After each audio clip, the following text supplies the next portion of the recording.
Welcome, everybody. My name is Jonathan Kays. I'm an Extension Forester at University of Maryland Extension, and part of a larger group known as the Woods in Your Backyard Partnership. And I wanted to just recognize all the folks who have been involved with this effort for many of us for many years, many of us for maybe the last 3 years or so. But maybe everybody who's in the partnership could stand and I wouldn't have to remember exactly who you are. But there's Andrew Kling. He works with University of Maryland with me with our newsletter and has done a lot of work with this. Dave Jackson with Penn State. Craig Highfield with the Alliance for the Chesapeake Bay, he's in the back. Adam Downing with Virginia Cooperative Extension. Adam and I are some of the original authors from the original book, along with Jim Finley from Pennsylvania Extension, who passed away unexpectedly recently. And Julianne Schiffer is also at Penn State. She'll be here later. Agnes Comedics, she works with the University of Maryland Extension as well, and she's located on the Eastern Shore of Maryland, and Andrew and I are on the Western Shore, not far from here. Western Shore? Well, the Western Shore, whatever. So, did I miss anybody? Joe. Oh, Joe Lennon, right, yeah. And Luke. I don't know if you want to mention me. And Luke. I tag along.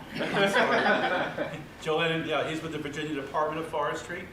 And Luke McCauley, he's our wildlife specialist with the University of Maryland Extension. So there's a lot of folks involved with this effort. Also, the Maryland DNR Forest Service has also been involved. And I think that's about it. So, so really, this program, Woods in Your Backyard, you know, and people ask, well, why do you call it the Woods in Your Backyard? Why don't they have a forest, right? Well, some of the work we did initially with this program, with some of the focus groups, is if you ask people if they have a forest in the backyard, they say, no, but I have some woods in the backyard. So that's why we adopted the name Woods in Your Backyard. And it is a focus on small acreages, and we've been at it for a while since the original. And I just wanted to go real briefly through the resources that I've given you. And you have 3 books there in your possession. The first is the Woods in Your Backyard, 2nd edition. This was originally done in 2006, produced as a self-assessment guide for small acreage landowners to kind of do a self-assessment. And the reason for that is obvious, that most folks with these smaller acreages will never see a more traditional forester on their property. And along with that is a workbook. So all the 17 activities that are in the book, they can be written in here into the workbook. It's a record, they can take this out in the field with them, and that way they don't have to mark up their book, which is a nice thing. And so we've done a lot of workshops in all respective organizations for many years. You'll hear about that. You hear about an overview of the different resources. What became clear was that what's very difficult is to find service providers. So a couple of years ago, we got a grant and developed this Woodland Health Practices Handbook. I'm not sure, did we hand out the checklist yet? I'm not sure did we ever? Not yet, but there is a checklist on the back of that. That's right. That's right. Yeah, you'll get a separate copy of this, but in the back of that, on page 79, is the Woodland Health Assessment Checklist. And that's a separate document that can be used by landowners. So this was developed primarily for the green industry, arborists and landscapers who work on these small acreage properties as a way to develop service providers for small acreage clientele. So those are the 3 resources you have. And when you leave here, I'm going to be giving you some copies of these to take home with you that you can distribute to folks that you know. Just a quick update on the lodging arrangements. Originally, we were going to stay in the same hotel, but something happened at the hotel. They gave away the rooms. I think they have a school that is being restored or renovated, and all the students are staying here. So anyway, we couldn't have the rooms anymore. So we're staying in the Holiday Inn Express, you know, just next door here. So after we're done this afternoon, you know, you can go over there and check in, and then we'll come back here at 6 o'clock for those of you who come back, and we'll have a little social hour at 6 o'clock, dinner at 6:30. And I have a speaker coming in for a short period of time, And all this is on the agenda. So let's take a quick look in your packet here. Have you guys had a chance to look through this a little bit? Okay. Different pieces of paper. For those of you that are in extension, know that you got to have an evaluation. Okay, so you can't leave before you have an evaluation. And there's the bingo. There's information on how to order the books and the outreach planning guide that you're going to see as well. And that's going to be an activity we're going to do late morning tomorrow, where we're going to get you guys to think about the ways you can use some of this information in kind of some small group settings around some tables, and get you to come up with a few ideas that on how you might use this information when you leave. Because the real goal of this workshop, honestly, is to take all the products that we've been using and massaging here for a number of years with different clientele and share it with folks who are interested in it. And you're going to take it back, but you're still going to have the basic publications and resources, but then you can use it. You can use it as you see fit, and I think that's the real purpose of this. That's why it's called Train the Trainers, right? So if you look at the agenda, you'll see a lot of different things that are coming up. And when you look at today, we have lunch. And this is on the brown sheet of paper, starting on the second piece there. Allyson Muth from Penn State is going to be zooming in to talk about demographics and things like that. But you can see the number of speakers that we have. Craig Highfield is going to be talking about how shared objectives meet the shared objectives of what we've been doing and how it relates to the Chesapeake Bay Initiative. And then what we're going to do, we're kind of dividing the day or the workshop into a couple of different spots or partitions, I'll say. So most of today is going to be spent on looking at the actual initial self-assessment guide here. And I'm going to go over it. Adam and I are going to, give an introduction to that. And when the presentation I'm going to have is I'm going to kind of fit in things in terms of how I've used it in a number of different programs, and maybe take some things I've heard from Adam and others as well, and how we've used it with different clientele. And then we're going to kind of have a panel of program delivery experiences and how we've used it in the face-to-face and the virtual formats. Okay, and then talk a little bit about kind of introduce the idea of where do we find service providers? All right, and that was kind of the impetus for this whole grant project in developing the Woodland Health Practices Handbook, as well as the checklist, which is meant to go with it. So the checklist is something that a green industry professional who we call arborists and landscapers and foresters who are interested as well, or others, that they could use with a client. It's really set up that way. You'll see when you look at the checklist, it has the person's landowner's name, and has a place for the business to put their name in. So we're really trying to, as extension, one of the criticisms sometimes is that, maybe we're not realistic enough. This is all about whether, if folks like this are going to do anything with this, with the green industry, they're only going to do it if they can make money at it. Arborists and landscapers aren't not going to be, doing things unless they can actually make some money at it. So that's kind of the idea behind setting it up this way. So at the end of the day today, we're going to talk a little bit about just introducing kind of what the resource is, and then we'll have this evening, and tomorrow we're going to start at 8 o'clock. I know it's a little early, and you'll have to check out before that, but we're going to meet at the little woodlot behind Outback. And when I mean little, it's a little woodlot. It's right next to the interstate, but that is the only piece of woods that's around here. It's a really nice, quiet place. You guys will enjoy it. Yeah. Nice and tidy. Yeah, up until about a year or two ago, when they built Chili's. Chili's was a perfect place. It was all abandoned field and stuff. It would have been great. But anyway, that's all. Matter of fact, I was planning on that. I came here and go, where'd Chili's come from? So that's going to start tomorrow, and we're going to have Agnes and Julianne Schiffer. Agnes is with University of Maryland Extension, and Julianne's from Penn State. And we're going to kind of go over the checklist. And she's going to give you copies, Agnes is going to give you copies of the actual checklist. We have it printed separately. And kind of go over how you might use this with a client and how it's set up to work.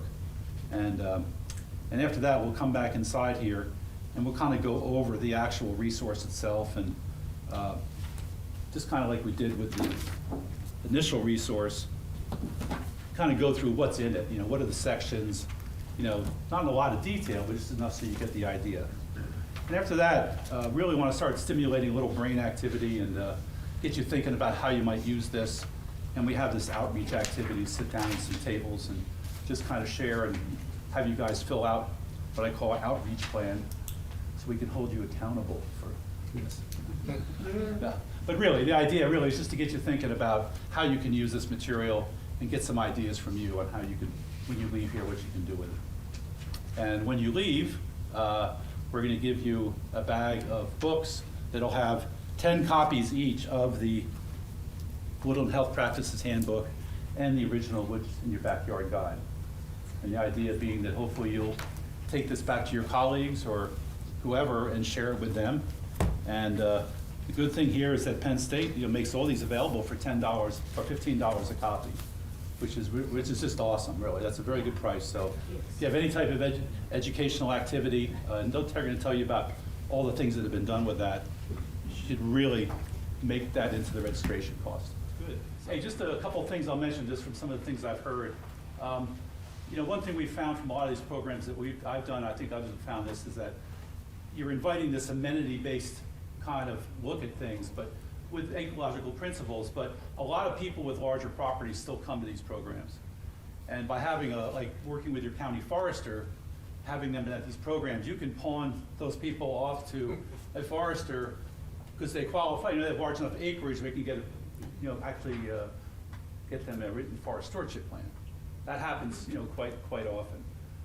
And I'm just going to mention one or two things so I don't forget them, but we've developed the basic self-assessment piece, the service provider training, and anybody who's interested in doing something else would probably be some type of blogging. How do you do harvesting on small acreage? And actually targeted probably to loggers or to arborists. It would be very different focus than some of the stuff that's out there. I'll just say that. And I said all this is about scale. About getting people, and this will be mentioned about. People think they've done a lot if they plant one tree. Well, it's good, but to have a forest, you have to have enough of an area that that's big enough that has those ecological relationships. And I've done a lot of programs with master gardeners and master naturalists, and they're great audiences. But I'll just say my personal observation over the years is that, especially a master naturalist, is they want to identify everything, but there's very little focus on management. And I think this is where you can fill that void. This is stuff you actually do. I mean, identify the trees, but then, we can do this and that. So I'll just mention that for what it's worth. So I think at that point, it is exactly 20 after. And we're still waiting on Allyson. We're waiting on Allyson? Okay. So, As they say, it is stretch.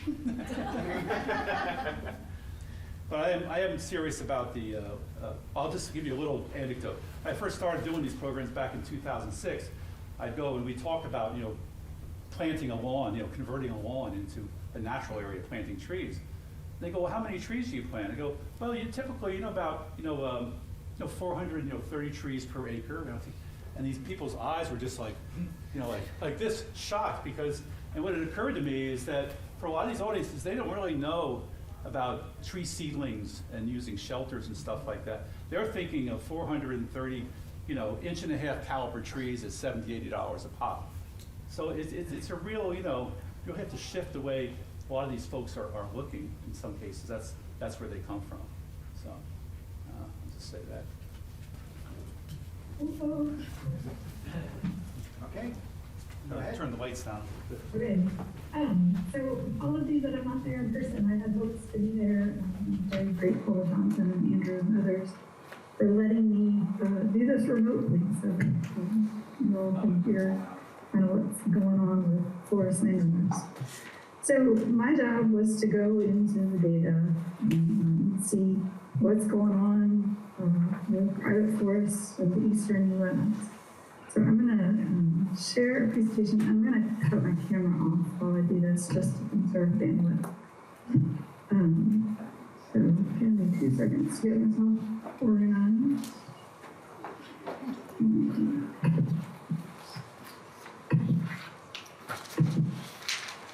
All right. Can you all see that?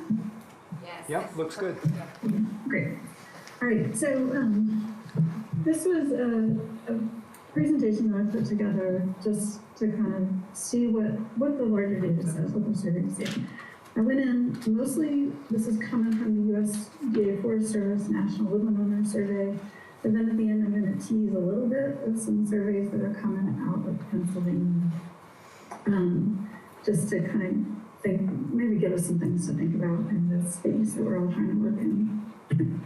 So really, I'm just trying to think about, what are the constraints and opportunities to help good forest land care happen in the landscape and on private lands in particular, and what kind of things do we need to be aware of and help overcome to get to better things happening on that landscape, leading to more resilient and healthy forests. So, like I said, this was National Woodland Owner Survey data. I went into the data using the 1 acre and up category, and then per the specific context of this workshop, I've got a little bit more to kind of show some trends where maybe the smaller acreages differ from larger acreages. So I'll highlight those as I go through.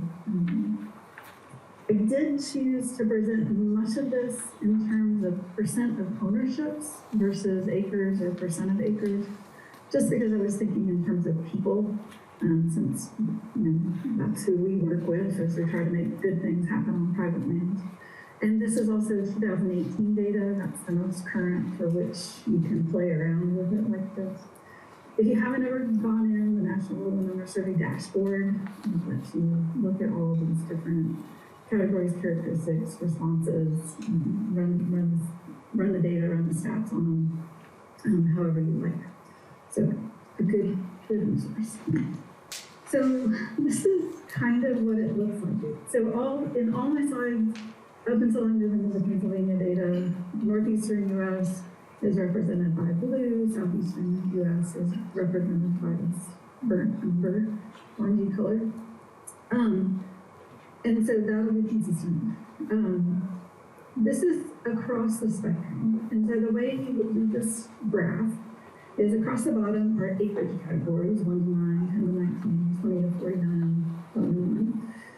The left-hand side of that column is the percent of acres represented in that acreage category.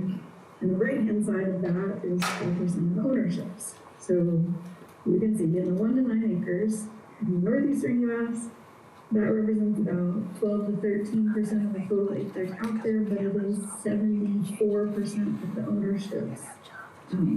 So a whole lot of people owning small parcels. In the southeast, a little, maybe not as fragmented. That is about 7% of the acres are in that acreage size, but it represents 58% of the ownerships out there.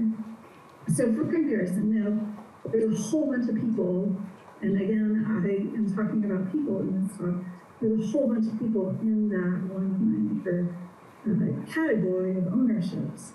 So in the southeastern U.S., that represents about 800,000 ownerships, which is twice the number of ownerships as the sum of all other categories combined. In the Northeast, it's 1.9 million ownerships, which is 3 times the number of ownerships as all the other acreage categories combined. So a whole lot of people, a whole lot of ownerships. And if you look at this trend over time, everything's shifting left. We're seeing a lot more fragmentation and parcelization moving into those smaller categories. So what are they doing? So who are they? Let's start there. On average across regions where you see folks at retirement, majority of folks at retirement age, past retirement age, predominantly male, and when you go into race ethnicity, they're predominantly white across both regions.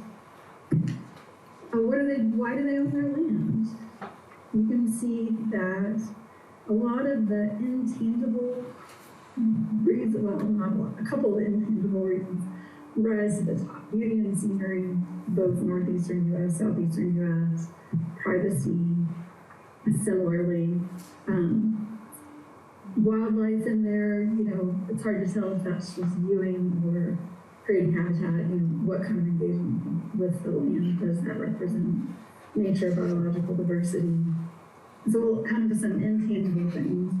And again, as I said, because I'm doing percent ownerships, a lot of those smaller categories, smaller sized parcels are represented in here. And it feels like that those sheer numbers are driving a little bit more towards these intangibles. If you compare that to the 10 plus acres, just so essentially excluding those smaller properties, you see a little bit more things bump up a little bit in terms of ownership objectives for maybe some things that are somewhat more active, maybe more engaging with the landscape, like timber products, like land investment, things like that. What have they done? Well, pretty diverse amount of things. In the Northeast, we like to remove trees for our own use and eliminate, reduce invasive pests, trail construction. Southeast, similarly, own use, invasive plants, trail construction. The none category, those sheer numbers are largely driven by the folks in the 1 to 9 acre category. So there's a whole lot of people in those small parcels who just aren't really engaging with the land in a way that would reflect management as we think about it as resource professionals. One of the things that we talk a lot about in the field I work in with forest land owner technicians, how do we get them to plan well? How do we get them to think about those major intervention points where things can change? So looked at management plans as a tool. Not a lot of people have them, and a whole bunch of people are not at all familiar with even the concept of management plan. So programs like Woods in Your Backyard are important because it introduces people to those ideas of plans across all of spectrum. People who have harvested, in their ownership tenure, you can kind of see 7% in the Northeast, 48, 49% in the Southeast. And what are they doing? Predominantly firewood, the Northeast, logs predominantly in the Southeast, but I think that largely reflects markets. The folks in the smaller categories are much less likely to have harvested, or that's some efficiency and scale, or just not viewing their land as a resource in that regard. Why are they doing it? Well, personal use takes the lead a lot in the Northeast, a little bit of a lead in the Southeast over other uses or sale. Are they using a forester? Generally not. They're not engaging with professionals in some of those big activities, big management decisions, which somewhat reflects the less likelihood to harvest, especially on the smaller properties. They're not going to engage a professional, except for folks like you all, and except for folks who are looking specifically at those 1 to 9 acre categories. So that is a good opportunity for capacity building and resource creation to serve those folks. Thinking about how do we help, what's available now, where are they getting their information? We talk a lot in the rural, kind of larger landscapes about the importance of cost share programs. And there are many places. There's not a lot of familiarity with them, and even when there is familiarity, there's not a lot of use. The South does a little bit better than the North in that regard, but really we're just not seeing as a percentage of the total population a lot of people engaging in these spaces. Advice received? They're not asking for advice. So again, this is in a large part driven by those smaller parcels, but they're not looking for help. They own their land for other reasons. I was thinking back to a survey we did in 2010 where incidental was about the third most highly ranked reason people own their land, their woodlands. And the idea being that they bought their house and woods came with it. And so they never really viewed it as as an asset or a resource that was just there because they wanted the house, or it was just there because they wanted the farm. And so that kind of reflects it's not been viewed as useful land use, and so they're not engaging with it, they're not asking for somebody. Where are they getting advice? Well, as someone tied to a university with extension, we're kind of low down that list. Maybe in the South, there's a little better job of that. But private consultants are where the majority of advice is coming from. Again, this is pretty low percentage-wise because so few people are going for advice.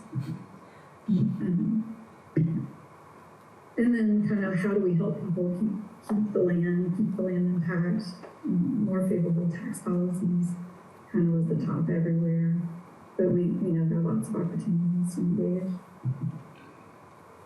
In the space I like to work in, I think a lot about what people are going to do in the future and how to facilitate that for them. But it does say a little bit about that transition time and maybe some of the changes that are happening on the landscape with fragmentation and parcelization occurring. This was a question about what are they thinking about in the future?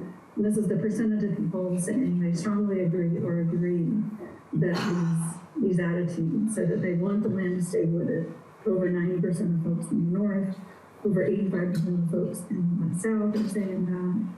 Willingness to sell if offered a reasonable price. 32% of folks in the north, 35% of folks in the south. If you drop out this, so maybe about how to say that. When I compare this graph to the folks who own 10 acres and up, this category here, willingness to sell, drops significantly. So what that says to me is for those smaller parcel sizes, there may be a little less strong emotional attachment and more of a, like I said earlier, the incidental idea that there is maybe not a strong connection. It is potentially a different kind of relationship with it, and one that we have to be aware of as we're engaging folks. When you think about plans for the future, what's going to happen in the next 5 years? 16, 17% of folks in the north, 15% of folks in the south said they plan to transfer land in the next 5 years, with the majority going to children. So with the comparison of those smaller parcels to larger, they're more likely to sell their land than perhaps folks owning larger or consider selling if the price is right, but they don't have any movement plans for that. I was just kind of trying to highlight some things that gave us a sense of who folks are, of the landowning population out there. And again, that survey represents from 1 acre and up. We have in Pennsylvania done a couple of series of surveys, most recent being last year. And so I pulled some things out of here that I just wanted to highlight, just to kind of help set the stage for what you all are doing at this workshop, at this conference, and where opportunities may be to address change, address different engagement strategies. So this is, what I'm sharing is very much draft, very much preliminary. We are not yet done with our non-response interviews. We have not run the stats on anything, so I'm just showing you trends here. We have, on this survey, gotten about a 38% response rate, which, all things considered, is pretty good for a 20-page survey, but nowhere near where we were when we last did it in 2010. And so, look at this with a grain of salt, but just fodder for thought. One of the new questions we added to our survey this year was kind of why people were doing things. If people were doing a major intervention, no overstory removal in their forest across all spectrums. This is 1 acre and up for us too. I can't parse that yet, again, because we're still doing non-response things, but why are people doing those overstory removals? Well, They say the income is a big driver. Improve future forest conditions, improve future health, forest health, sorry. As part of my management plan, cleaning up, dead and dying. There are lots of reasons that people feel about why they chose to do the things they do. The forester was part of the management plan, or someone I trusted suggested it down here in Southern, thinking about why they might do it. For some of our purposes, what was the role of timber buyers kind of driving some of that? Were they getting advice? No, not really. The folks who are doing these major interventions were getting a lot of recommendations from the folks who either were doing the work for them or who they were hiring to be an advocate for them. For the rest of us, some of our state and federal organizations, we rank pretty low in terms of where they're getting advice. And then they go to families and friends. And so this peer demographic is pretty important. And then we got the folks who didn't ask for anyone's help. What were they doing? Well, they were predominantly selling things directly to a logger rather than potentially having someone who could advise and advocate in there. And what were they doing? Well, they were cutting a few select large trees, which could be a description of high grade. We don't know. We haven't been able to check that on the ground, but it sounds like it. And they're happy. So, their goals were getting a major intervention done, they got their income, and they were happy with it. So that kind of sets the stage for some larger questions about how well people understand the system that is forest land. How well do people understand succession? How well do people understand those engagement points? This is a question we stole from colleagues down in Tennessee, I believe. I think David Muth. This was a survey he did where he asked,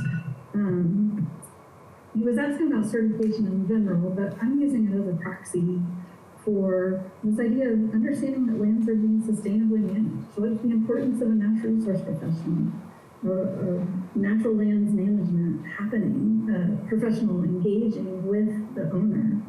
How trustworthy are the folks of our larger community to landowners? So this was a Likert scale, 1 being very untrustworthy, 5 being very trustworthy. And you can see the 3 is the neither trustworthy nor untrustworthy line. And so all of us, all members of this community, we're kind of neutral in terms of how trustworthy we are, which is kind of telling as we go out and carry messages of forest sustainability, forest stewardship, good land care, natural land care. We probably got to do a better job at demonstrating our trustworthiness. And then, how do we carry our messages? Why would people choose to participate in certification? Again, it was an idea as a proxy that they're feeling confident that their lands are being sustainably cared for. And to me, this says some things about how we carry the message of the work we're trying to do.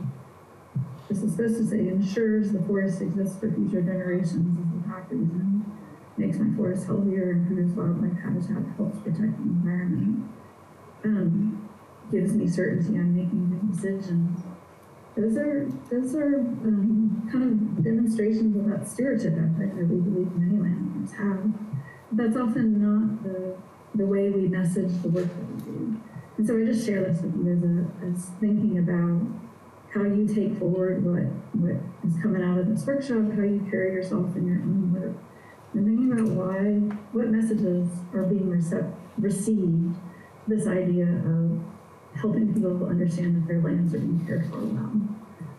So with that, I'm holding to this idea that even regardless of size, people generally want to do well by their land. The actions they're indicating they undertake may indicate a lack of knowledge, but when you ask them how happy they are with some of them, well, they're hitting the mark, they're meeting their expectations. I do think the green law, that if it's green, it's good, and kind of our historical engagement with the forest of all sizes is creating those expectations. it does raise some questions about where is information coming from? How do we get the message out? How do we make ourselves accessible to landowners of all sizes? Who are the service providers? And then we really got to address this question of trust. Who do they trust in our community to provide them guidance, provide them education and training? And it says a lot about how we frame ourselves, how we message ourselves, and how we carry our expertise into those conversations. So with that, I will stop talking, I will stop sharing, and I left probably 0 time for questions, but if anybody has any. Yeah, can we ask a question or two? Yeah, just, I apologize, I didn't introduce Allyson Muth, who is the director of the Center for Private Forests, and apologize. And I think, in extension, there's this, I'll call it a subculture of people that are involved with human dimensions, doing a lot of great work with a lot of the stuff you see, and I think it's telling, telling for maybe some of the directions and things we need to know about that we have avoided or not known about in the past. So I always appreciate all the work you do. So we have time for 1 or 2 questions, maybe. Okay. Yeah. Is there any overarching campaign strategy or something to let people know that there are foresters available and ready to help and all of that? Because what I've noticed is we have a lot of individual communications from small county or local organizations, as opposed to from a larger level, telling everybody, hey, you have land, you can do all of these things, come talk to us. So did you hear that question at all? I think I got a little bit. I think I got a little bit. How is there a way to help people understand that those folks are available to help? Yes. Well, especially if there's a larger organization or a larger level to get that message out, besides just at a county level, Or whatever. awareness. On Awareness, yeah. Sure. Well, I had a grad student, Abby Jameson, who now works at the Bureau of Forestry, and she did some interviews with landowners who had engaged for the first time with a consulting forester. And it was really kind of telling, we were asking about their relationship. What were landowners looking for as they engaged a consulting forester, any natural resource professional, in getting advice and getting resources to care for their land? And while it was a small sample, it was just Pennsylvania, it somewhat reflected some of the work coming out of Washington State.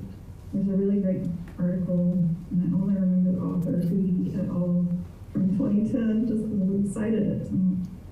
But essentially the idea is that for folks who are novice, for folks who don't know how to assess the credibility of the science we're carrying, they're looking at us from a social perspective.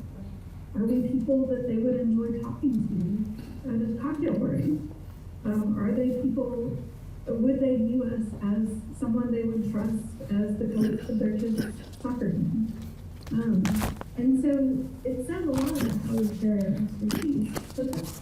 And Abby was kind of reinforced those ideas that have come out of Washington. But the other piece that Abby discovered, and this is the challenge, and this is where the different intersections of the different influences are so critical for us, is that we have all been painted with a pretty broad brush as being somewhat questionable intent. The forestry natural resource community has a reputation, and no matter what part of it we're coming in under, just by virtue of association with that community, there's some skepticism about how trustworthy we are. And the big thing about Abby's work and people talking about their foresters with whom they had good experiences is they were against the norm. They were people who obviously weren't like everyone else, because I had this great experience with them, and my expectation of the whole community was that they're a little questionable. Maybe there's some concern over their ethics. So we kind of got a big, we kind of got to reframe ourselves, and we've got to figure out, as large organizations, as government entities, as extension, how we move people into engaging with their land in different ways forester, I'm here to help, or I'm a natural lands manager, I'm here to help. So we've got to think about those other messages that come through. So that's a big hurdle to helping people find, but it just strikes me as so interesting as we think about getting more people to engage with their land, people of all property sizes to engage with their land. How are we carrying those messages and making sure we're carrying similar messages, perhaps across all of our states and across all of our forestry communities? Okay. Well, thanks a lot, Allyson. Really appreciate the time and your comments. Very well founded. So thank you very much for joining us today. Thanks for the opportunity. Okay.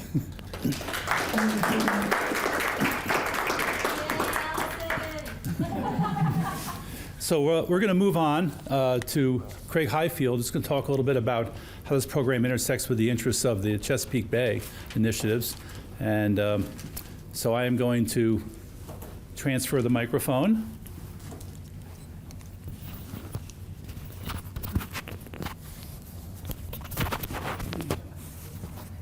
Y'all, if you want some coffee or tea or anything, Okay.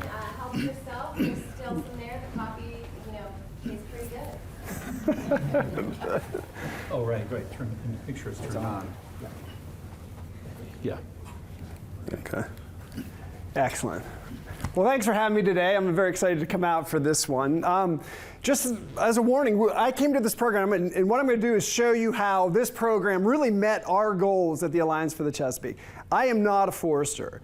My background's environmental science, but I've been doing this for a while. So this program really matches what our goals are. So I want you to see how versatile this program can be, but how also your outreach to get this program just matches a lot of different goals, okay? So I'm with the Alliance for the Chesapeake Bay. We're a small nonprofit. We have offices throughout the Bay watershed. We're based in Annapolis. But really our goal is to bring people together to solve problems dealing with the water quality of the Chesapeake. And so our main goal, our mission is to have clean water. That's what our main goals are. So everything that we're doing, we're focusing at the end on clean water. So we have 4 pillars of work. I'm actually the director of our forest program, but it's an important part of the stuff that we're doing is dealing with the forests when we're talking about water quality. Education and outreach, that stewardship engagement also is a big component of what we do, or what I do. And so why we're so concerned with forests is Chesapeake Bay watershed was almost entirely forested at one time. Even before there was a Chesapeake, there was forest on the landscape. And so why that's important, this is what our focus is just what forests do with rainwater. So half the water in the bay is fresh water. So the pollution coming off the land, the woes of the bay really are caused by the pollution coming off the land through the runoff. So in a forest, most of the water, and you probably all know this, actually sinks into the ground. It's a great filter. And it's as simple as that. So the more trees, the more forests you have out on the landscape, the better it is for overall water quality. When you start losing forests, and a lot of people are mentioning this, the land is being developed. We're losing a lot of our forests. You're changing just that dynamics of infiltration into runoff. And so if we can have more water infiltrate the ground, we'll have cleaner waters. And so it's about 10 years old now, but there is prediction that the Chesapeake Bay watershed is a wonderful place to live. More and more people are moving in here or moving out of the cities into the country. So land is being developed. So this was developed at the Chesapeake Bay program down in Annapolis from EPA with predictions, in the next, 10 years where the development's happening throughout the watershed. And so it kind of matches what Allyson was saying, is we have a lot more forest landowners or landowners in general, as everyone gets a little piece of the country out there. There's a lot more people owning smaller and smaller landscapes. So really my program, what we're trying to do is educate people. So we try to do outreach to landowners, the general public, about the importance of forests and engaging in their forests, forest management, keeping it healthy. We do some forest management stuff and some reforestation. So, when I first started back in 2008 with the Alliance, I was the only forest guy there. So my job actually came through partnership, and they developed this program with these agencies, say how to reach out to these landowners. And the idea was Forest for the Bay. So this has been kind of my program when I started. And I'll tell you what, all it was when I started was a website. Reading from the damn website. I'm not a website guy so much, but it was like all these resources from Penn State and University of Maryland and Virginia about forest management. People could go there and find that information, but that's boring. So I had that program, and I didn't want to be a website manager. I wanted to go out and do things. You know, I used to teach middle school, so I liked engaging with people, bringing people together and teaching and just experiencing that way. So I do remember this vividly, how I first heard about Forest for the Bay. I actually went out, this is very early on when I started. I paid a visit to Jonathan Kays. I went out to Keedysville, climbed his ivory tower out there at the University of Maryland, Western Maryland Research. Went in there, sat down with Jonathan, because Jonathan had been doing this for a long time, just about how to reach landowners, things like that. And one thing he did, he talked about this program towards the end called Woods in Your Backyard. And it was kind of the original version from Adam Downing and Jim Finley. They're the authors of this, and explained what it was. And it got me really excited, because it was a way to actually bring people together to do this kind of a workshop. And that's what I wanted to do anyway. So I was kind of worried. I was like, well, this is Jonathan's program. Maybe he didn't want anyone else doing it. It's his program. So I was kind of sheepishly asking about it. But graciously, he said, no, go do this program. We need more people doing this program. There's a lot of landowners out there. So kind of like you guys are here today, we're trying to spread the word about this program so you can engage with landowners in your area. You know, I know Jonathan didn't want to do Saturday programs every single Saturday to do this, was what we always ended up doing. So we're kind of here spreading the word about this. So this is what you're going to kind of learn the rest of the day, is how this program works and maybe how you could adapt it to your area and to your landowners. Who are you going to reach with this? And so we're a water quality organization. We focus on that, but I guarantee 90% of the people who come to these workshops aren't really that concerned. That's not their main priority necessarily, is water quality. It could be other things. But that's the great thing about woodlands and the forest, is they do a variety of benefits. I saw a bumper sticker when I first started, is woodlands do the public good. And it does. I mean, I don't own woodlands, but I benefit from everything coming from our woodlands. So, you know, this is how I think it attracts so many people who have land, is our woodlands provide a lot of different things. So focusing on a variety of goals and a variety of things, we could bring people together with a program like this.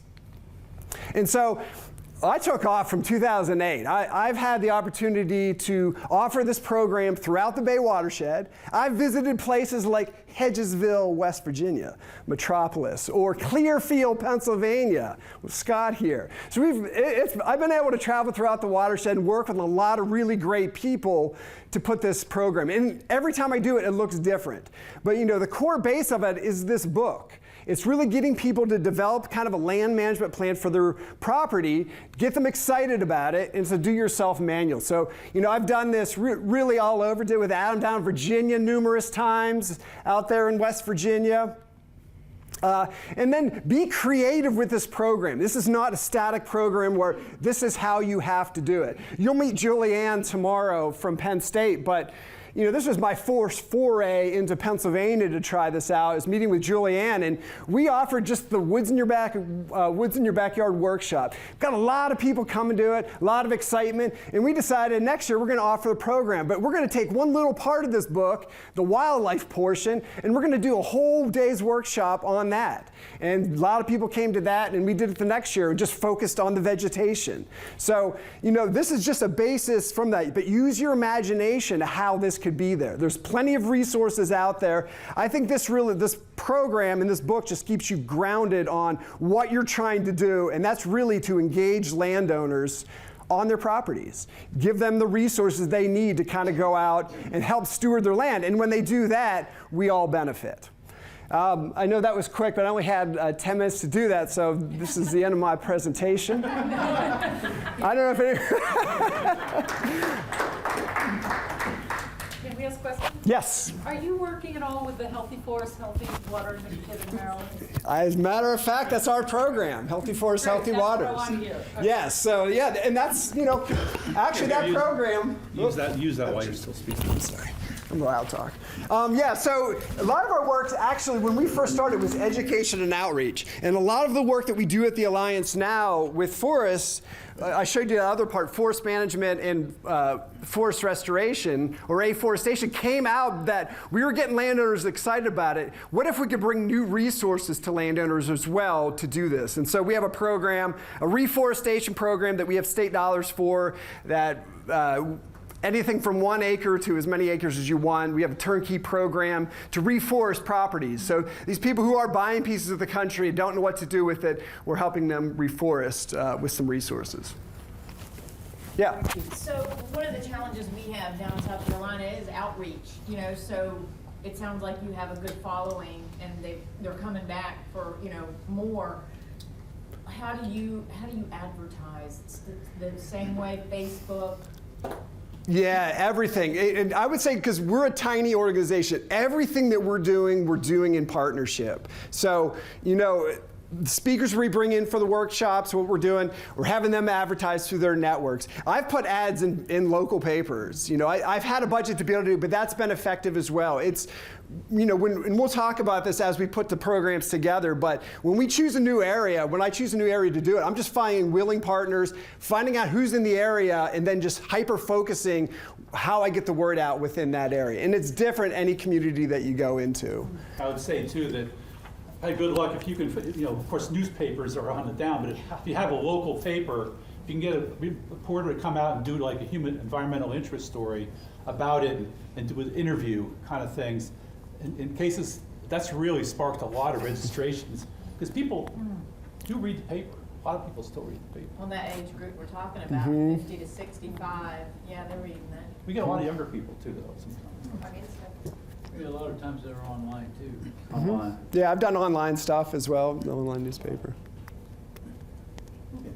How have you found putting together, like I saw the wildlife one. So how do you find good speakers? How do you, for people who might want to put something on, could you describe the process for how you, put something like that together if you're not an expert? Yeah, and I wasn't first starting. It's just, like I said, it's partnership. So if we did something for wildlife, I was working with Julianne. We're kind of deciding what topics we want and then who would be good speakers. And it's just a matter of calling. We use a lot of the public sector. So, for the wildlife, we called Game Commission to see who would be a good one to focus just on general landowner outreach. And we're able to ask around. And a lot of times calling it an office, they're more than willing to provide that service. Now, calling ahead of time is really good to give them time, but I've really never had a problem getting speakers to come or be willing to come in enthusiastic. Now, not all are great, are great speakers, but it's just kind of a hit and miss. But the public sector, I think the agencies, that's a great source of speakers. You can always use the middle school teacher approach where you read the book the day before, and then actually one thing that is out there a lot is, we have presentations and others, extension folks at this point have developed a lot of presentations which Adam and I and Jim Finley and others have share very liberally. And before I forget about it, we'll be providing you, after this is over, a Google link to a lot of resources that each of the states have put into a Google file, along with a bunch of other stuff that we'll send to you that you can access. So I think that's going to be good. Okay. Thanks a lot, Craig. Yep.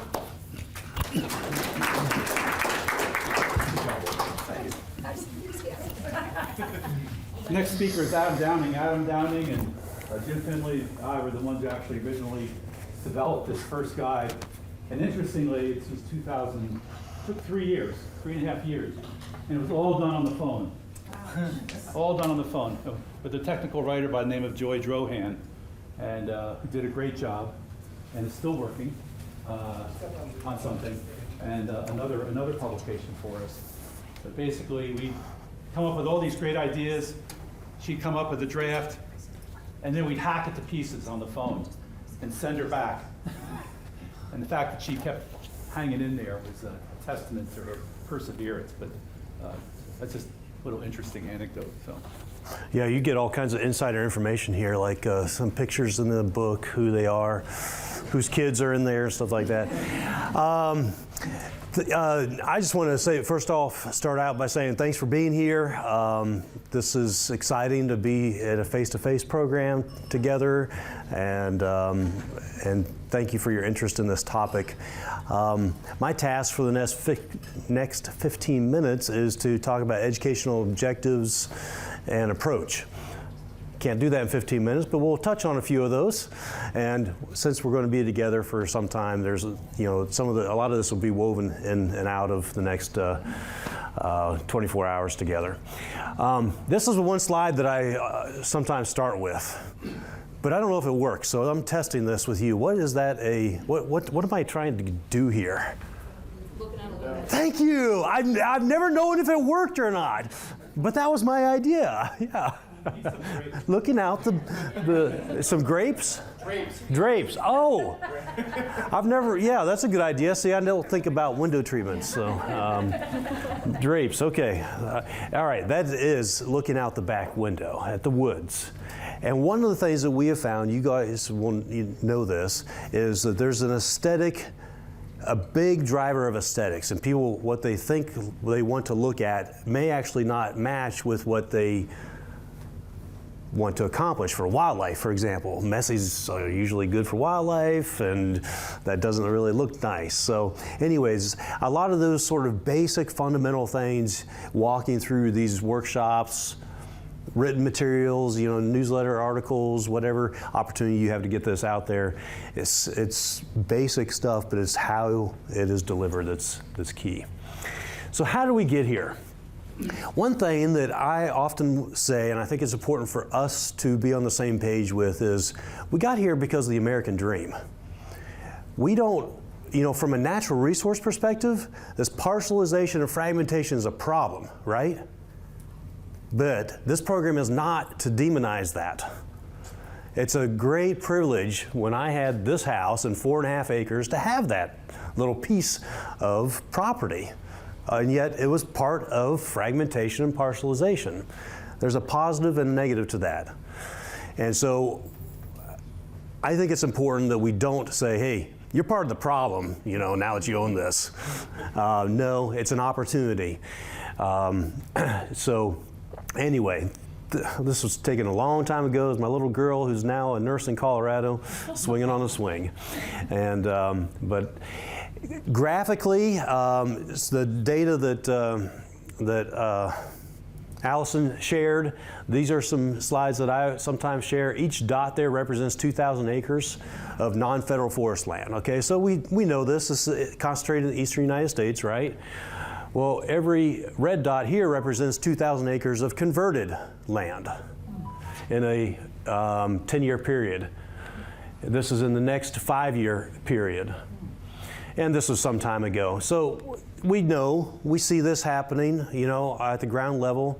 And again, this is not to demonize, not to marginalize small acreage, development community, It just is what it is.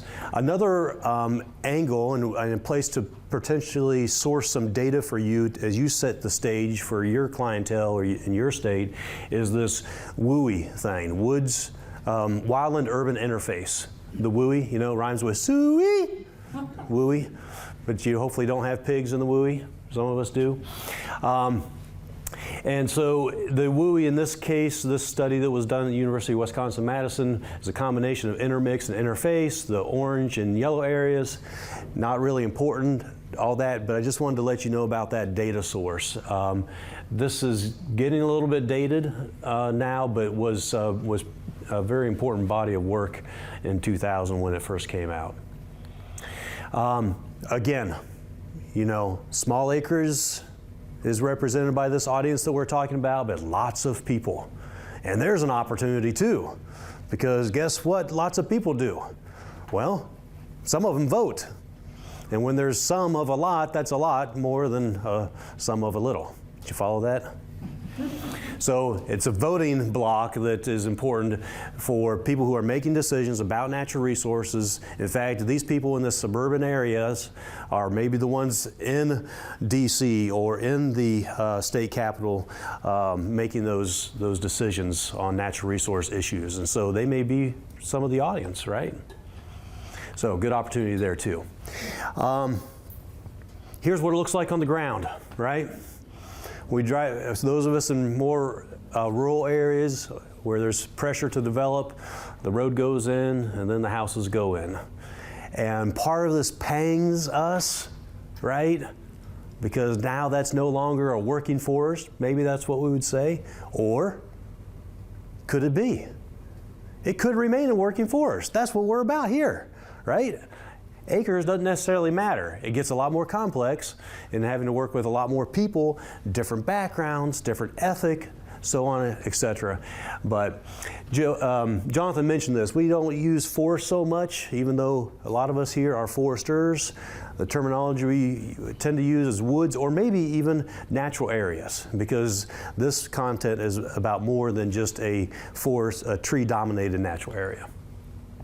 So why do we care? Why are those of us in this room here at this program taking some time out of our busy schedules?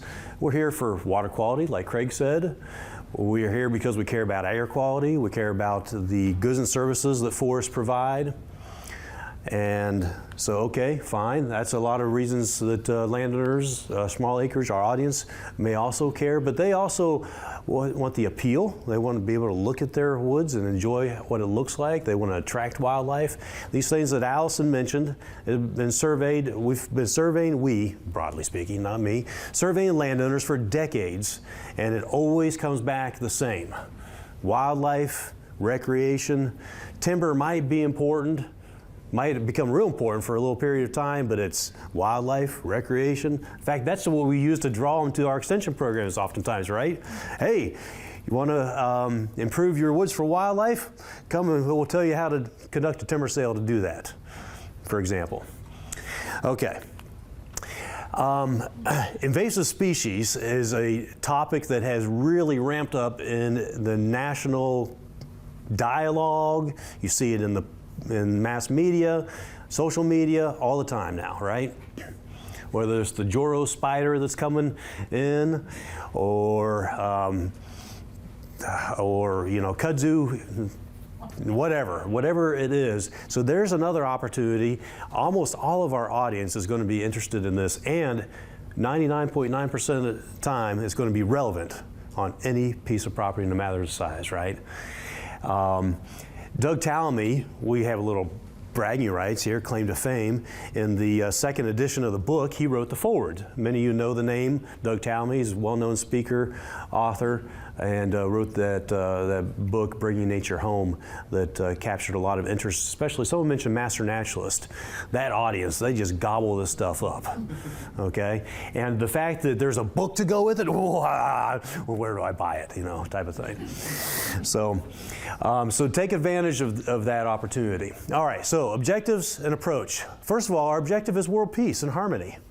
As always, every extension program aims to start with that. But how do we get there? Improve the management of smaller acreages by converting lawn to natural area, excess lawn. Lots of times we're talking about places that have, 5-acre lawn, even a 2-acre lawn, even a 1 acre. How much do you need? Enough for Fido to go out and do his business, and then you pick it up and put it away or whatever, right? I don't know. Play croquet. So either that conversion of excess, for lack of a better word, lawn to a more natural area, or improving the existing natural areas, such as a field, a forest, making that better. And then I would say that the other objective to accomplish that is to engage people, whether it's the owners of these smaller acreages or the professionals who may be providing services to that.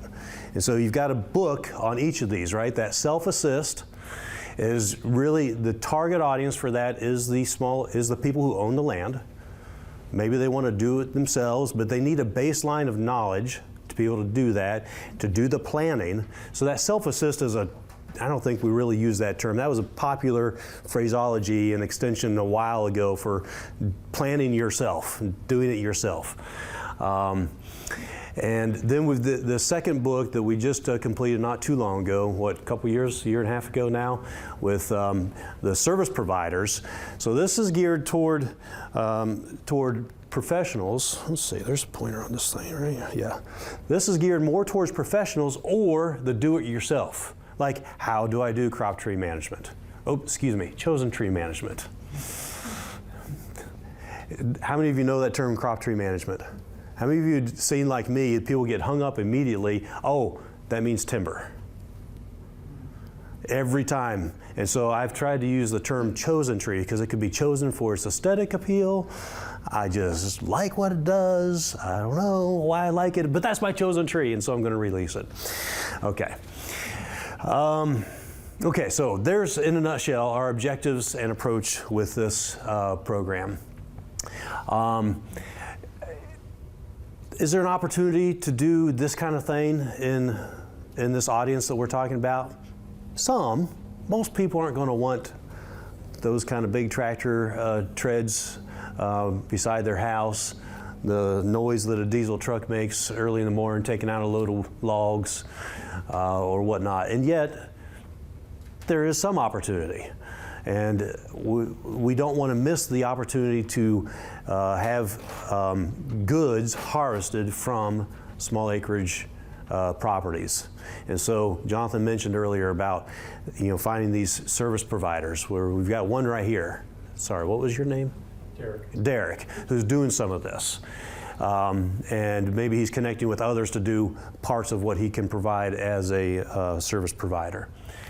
And so we do need some, potentially, the marketplace will have to sort this out, but there's some demand for this kind of operator in these small acreage situations. The ATV, the farm tractor, the portable mill, the self-loading truck. Will economics support it? We think that it will. We know that it will in some cases, in some places. We think there's more room for that in the marketplace. How much, we're not sure, but that'll sort out eventually. Something to leave you with is, Jonathan mentioned this, people think they plant a tree and they've done something. Well, they have. They've done something. But one of the things that I found early on in this program is we do a workshop and maybe a multi-day, and they came back on the last day, yeah, plant a tree. Or I put in a hardscaping. I'm like, yeah, they're doing landscaping. They're not impacting a system.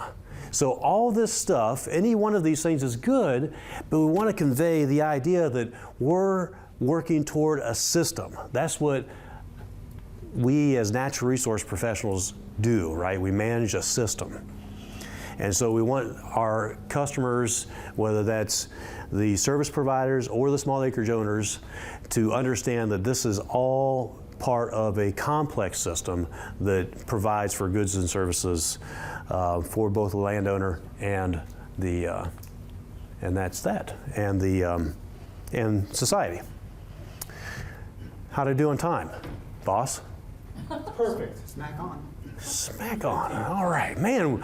Look, just everyone make a note in your evaluation how good we're doing on time.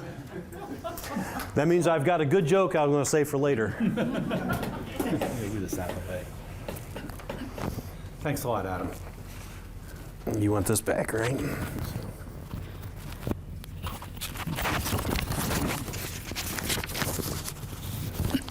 All right. So a couple of slides that you have, I actually had in my presentation too, so I'll just kind of skip by a few things. Which means that, as Jonathan said earlier, we have all this material. We don't even know who started with what anymore, and you're welcome to it all too.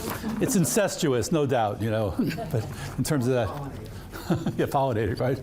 Yeah, so my job here is to, I think, to kind of go through the guide.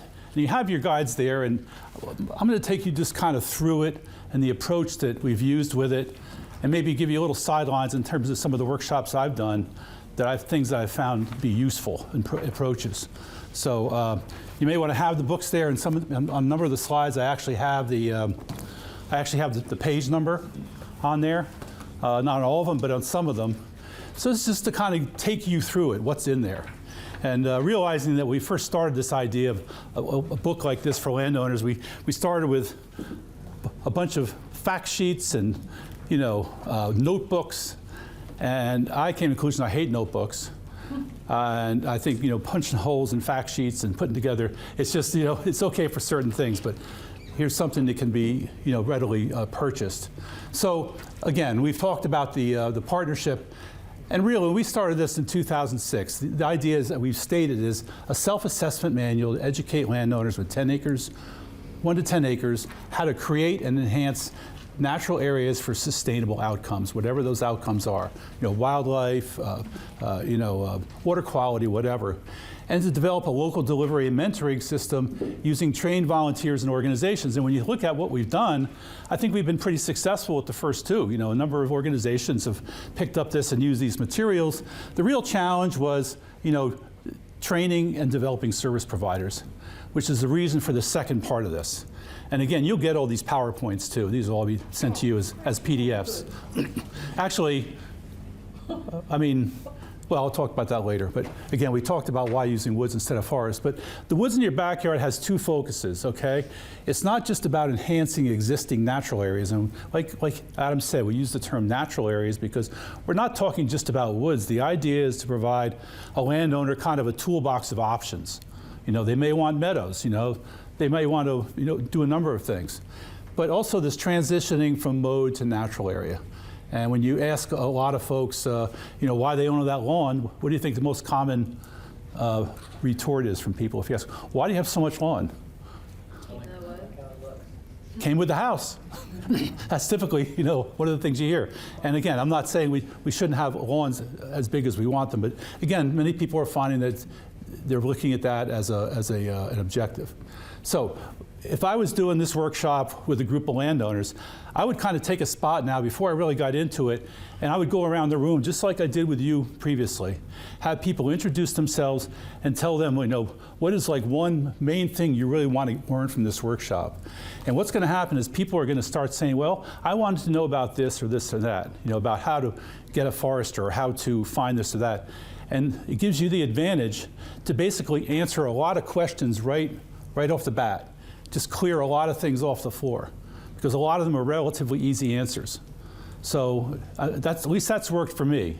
And ask them where they live, how many acres they have, and and maybe what they really want. One pressing question they want to have answered here, and that works pretty well. Okay, so is the woods natural? Well, it's got to have structured diversity, and again, for many people. They'll buy a lot like this and they'll send somebody in to clear all the understory out, So, getting to think a little bit differently is important. And of course, the impact of deer. This is deer fence right here. That's with no deer. This is with deer. There's no easy answers to that in the residential environment, but you certainly want to make them aware of it and things they can do. So later on, talk about the checklist, which is at the back of the Woodland Practices Handbook. Are your woods healthy? So this was developed, just with this recent project, but I think it works very well with the guide itself. We didn't really have that in the early years, but it's something that a landowner can take and go in the woods, and it's actually it can be a whole separate outside event in its own. Whatever piece of woods you can find, just like the piece of woods we're going to find. Hopefully better than that. So anyway, Adam talked about the whole invasive thing. To me, invasive species, we're never going to get rid of invasive species, but it's an incredible hook to me. It's a hook that brings people to want to find more information. And to me, as a professional educator, that has value because it gets them to make contact and you can move on from it. Yeah, I want to learn about invasives. I hear that's a problem. Boom, they come to a program.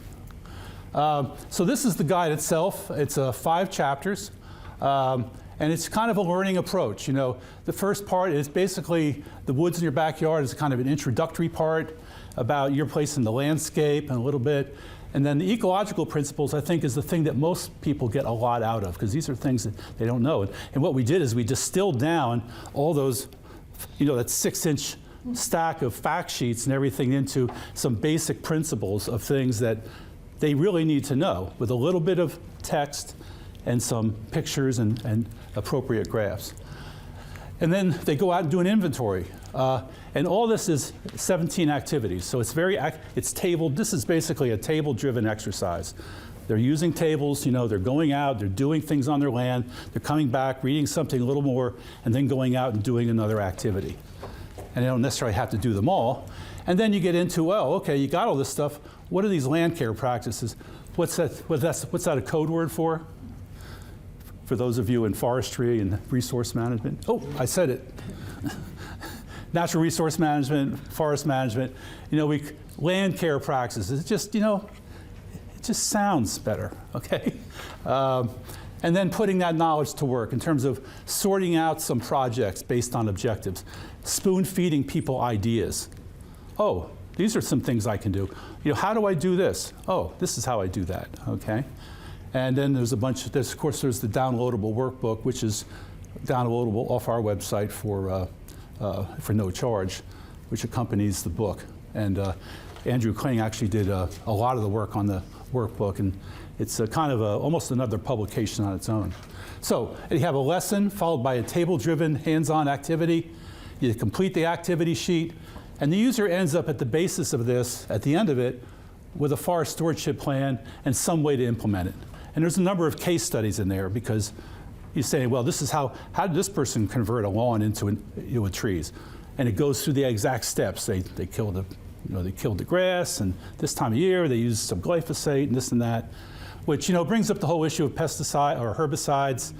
I really don't want to go there right now, but I mean, just be ready to deal with that, and we can talk about that later. But so the conceptual framework of looking at your property is looking at it as 3 parts. You have intensive use areas like you see here. That would be right around your home, okay? Formal gardens and so on. Then you have intermediate areas like lawns, gardens, and pasture. And then you have existing natural areas. They could be forest. It could be just unmowed areas. It could be an old field. So the question is, this is my home, actually. 3-acre lot. This is my neighbor's. That's my other neighbor. So you can tell where the forester lives. So, this was all come up through natural succession here. And so the opportunities are here. If I have intermediate area like here and here on my property, those are places that are very, opportune for conversion into some type of natural area. And when you start looking at it from a landscape approach, it becomes clear, that becomes very clear. So this is our property. When it was we first bought it, we let the back of it come up, started coming back up into, weeds and brush and herbaceous stuff and then things like that. We had a trail we kept mowed throughout there that's still there. And that was 16 years later. And this has a lot, a lot of what I'm going to talk about and a lot of what this guide is based on is kind of imprinting this idea of natural succession. Help understand everything they're doing is really basically managing natural succession, okay? And help them think in those terms. So, and it could be tree planting, if you don't have woods, but it could be using things like this with tree shelters and seedlings and converting some of that lawn into natural area. There's a number of different land care practices, obviously. But having that perspective, aerial perspective, really helps. So Andrew did a real contribution to this work with regards to the idea of creating a stewardship journal. Basic facts about the property, getting people to write down a few things that they know about their property, when it was acquired, their motivations, what do they enjoy most and least, and so on and so forth. And so I think this is a real positive aspect. Of course, it doesn't have to be written, it can be typed on the computer. So, and that's another exercise that's in there as well. So, as you look at this, you could add all kinds of things in here. You could have a workshop and you could have a nature writer come in and help people learn how to write about nature or whatever, whatever it is they want to do. There's all kinds of possible offshoots. So this is just an example from the case study that's in the guide. So basically, we follow the Nelson family throughout the book. We invented this, fictional family of the Nelsons with, 2 kids and so on and so forth. And kind of started out the Downing family. Now Yeah. Your insider information. Okay. But yeah, We had to change that because, we just, I don't know. Okay. So the first thing is to get people to draw a map. And this is one of the first things we get people to do in the workshop is, I'll do that in a minute, is get them to draw a map by hand. We first started this, we didn't really have the aerial resources we have now. But now, with all the digital resources, Google is great, okay? But most states, Maryland has called MD Merlin, where you can get all kinds of aerial photography. It's winter photography, so you can see things. The Forest for the Bay has a land server mapping function. But every state, well, this is just the difference. So I get people to say, look for those GIS databases. This is Google. It's very hard to get much out of Google. It's just a big green mass. But when you get winter pictures, you can start to see hardwoods and pines. You can see creeks. You can see older woods and younger woods. And you can get people to start separating out these different habitat units. Areas with forestry, we'd call them stands, but we call them habitat units. All right? And this is just an example from Illinois, but every state has some type of a GIS database, usually by county, where they can find their property and they can usually find some winter photography where they can actually take it from their property and actually get a map of their property and try to distinguish different areas there and start to look at it on things they might want to possibly do. So, what kind of habitat areas are they? Habitat units, old field, lawn, you can make them up, but very generic, pine woods and hardwood, greater than or less than 30 feet, so on and so forth. And the map that's in the guide kind of has, basically separates it out into these different habitat units. And you can see this property. It's a little hard to see, but mixed hardwoods, young aspens, mature hardwood, a streamside riparian area, lawn that they want to plant the trees in here. And the way this works is that you get them to draw identify these habitat units, which for most people may be only 2 or 3 units. A little bit of woods. Is it old woods or young woods? Is it lawn that maybe want to be converted or something? And then basically the activities follow through for the same thing.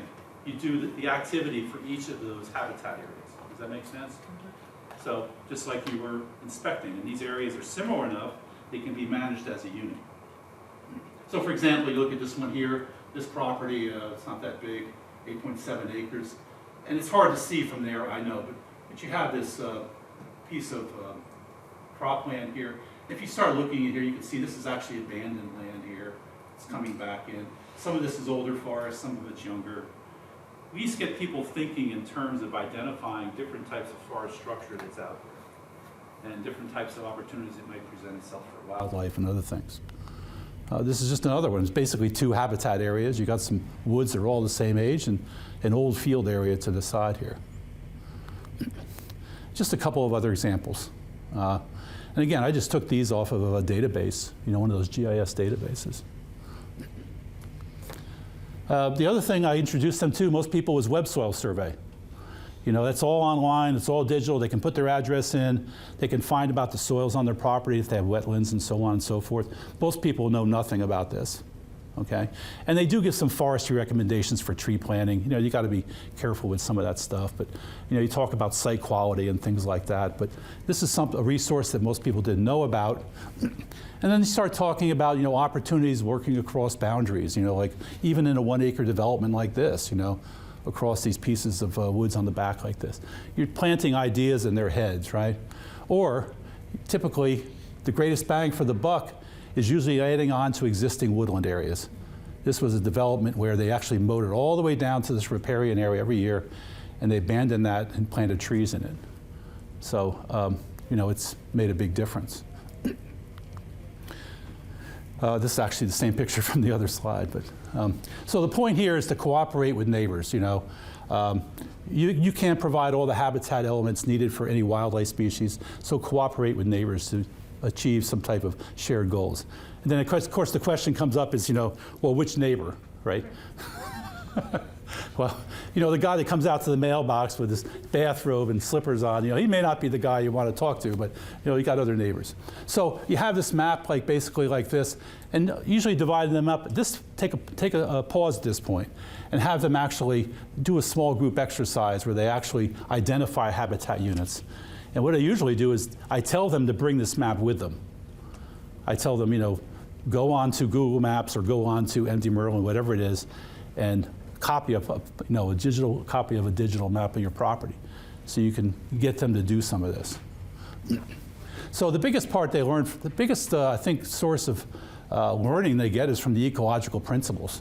And I don't have that much time to go through this, but it starts off with, you know, soil resources, the succession, forestry principles, water quality, and wildlife ecology.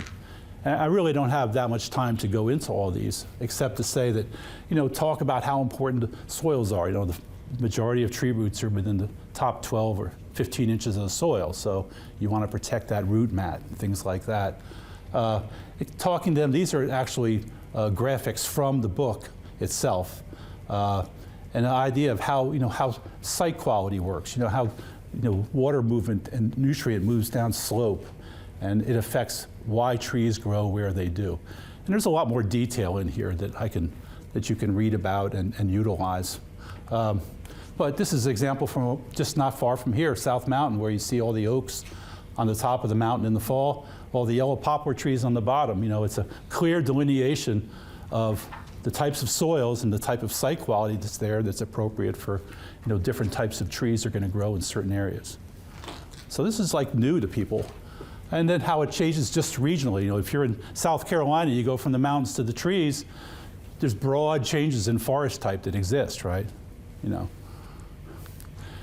Then a lot of this is focused on succession. Natural areas change over time, whether or not you do anything.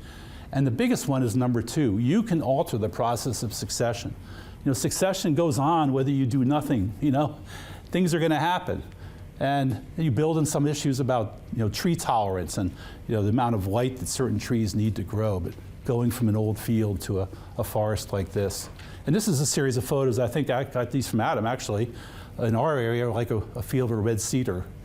You know, you can see the red cedar trees coming in, hardwood starting to come in, starting to overtop the red cedars, the pole stage, into a forest where you started out with, you know, 15,000 stems of the acre and you end up with 150.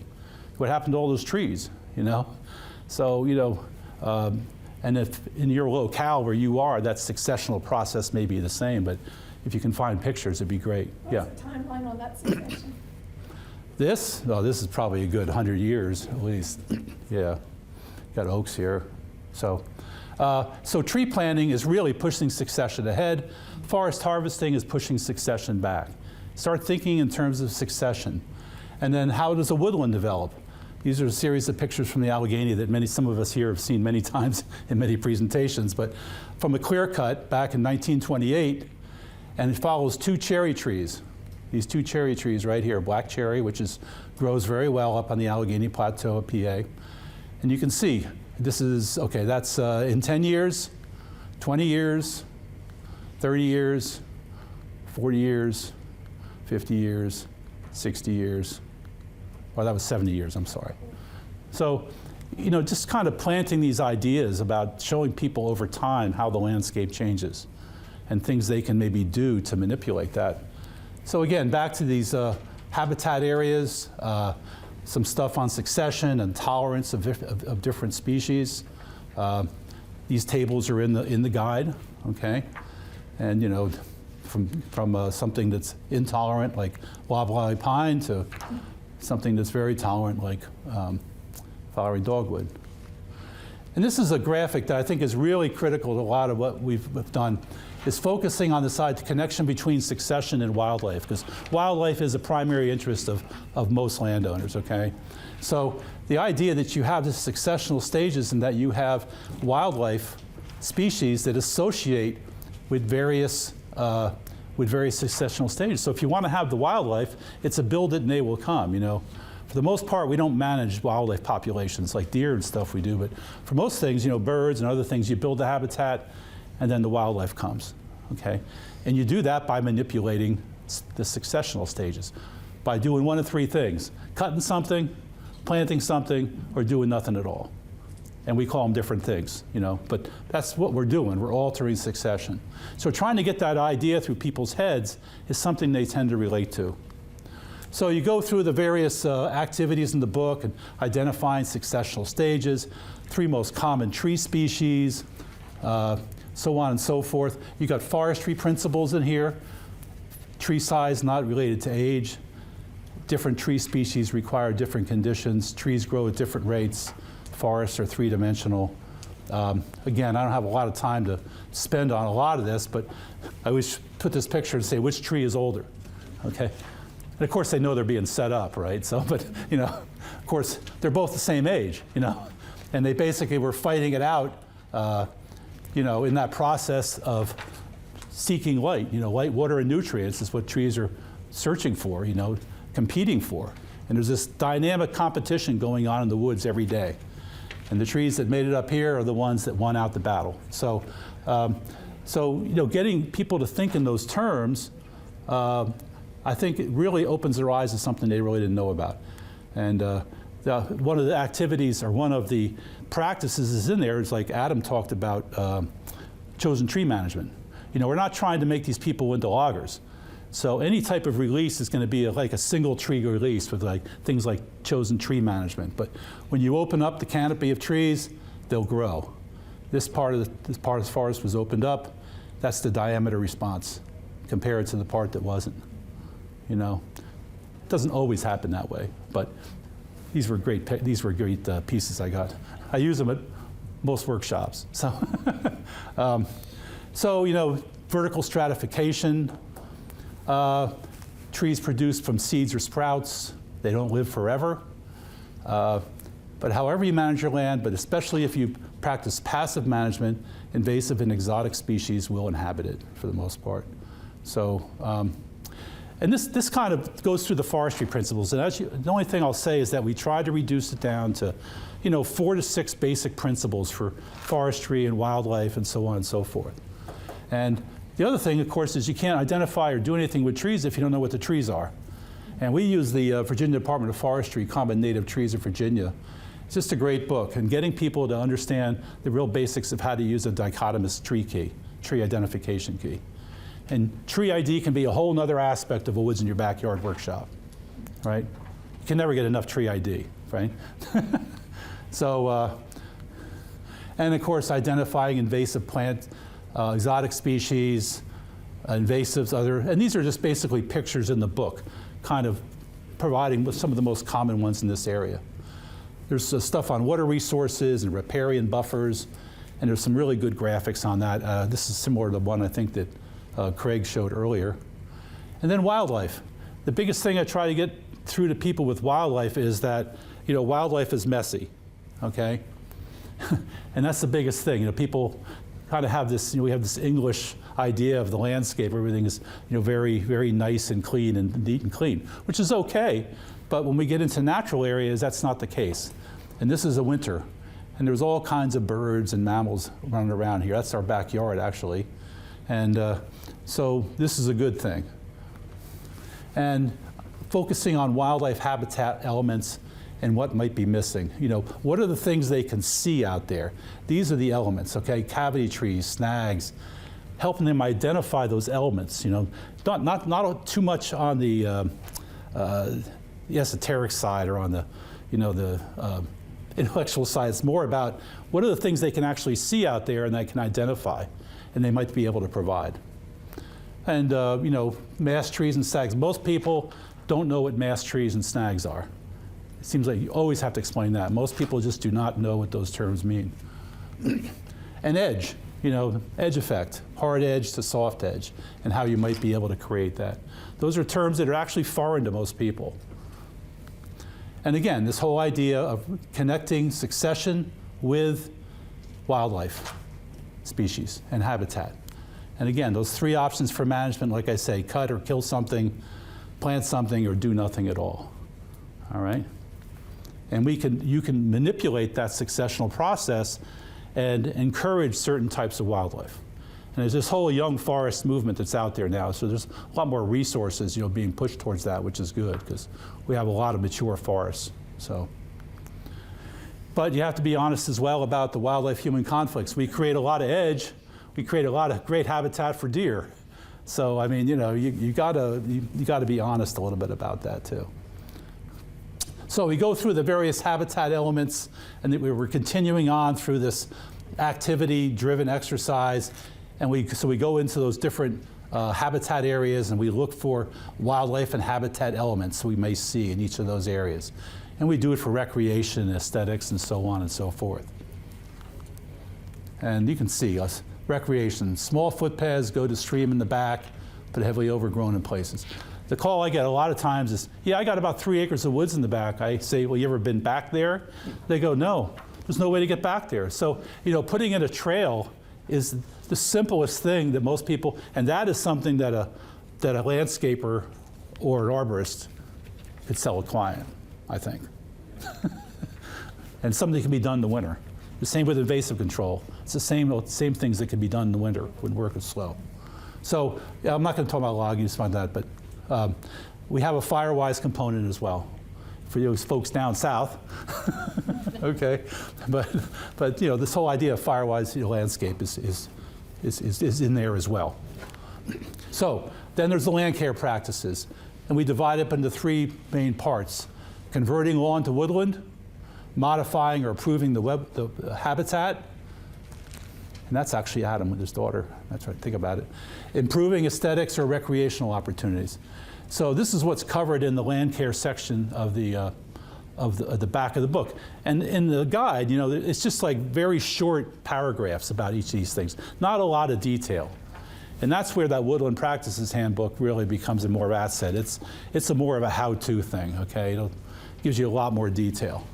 So, and really what we're doing is we're taking a lot of common forest management techniques, and we're trying to see how can we scale these down and put them in a context that a person with small acreage can actually do these things, or perhaps a service provider. That's really what we're doing. We're not cutting 30 acres of timber. We're cutting around one chosen tree, so they want to make sure that that one oak tree that they have out in their forest actually, manages to survive, being overtopped by the other trees or something like that. So this leads to the end where you have basically a number of different projects that are possible under different large level objectives like natural area improvement, forest products, wildlife habitat. So one for natural area improvement. There's a grassy field or lawn I want to plant in trees. I want my trees to grow faster, so on. And you pick some of those potential objectives, and then you rank the first, second, and third one most important ones. And then making a timetable, taking that priority objective and trying to develop a project around it. And in there, we provide case studies for a lot of these different ones. There's some external case studies as well.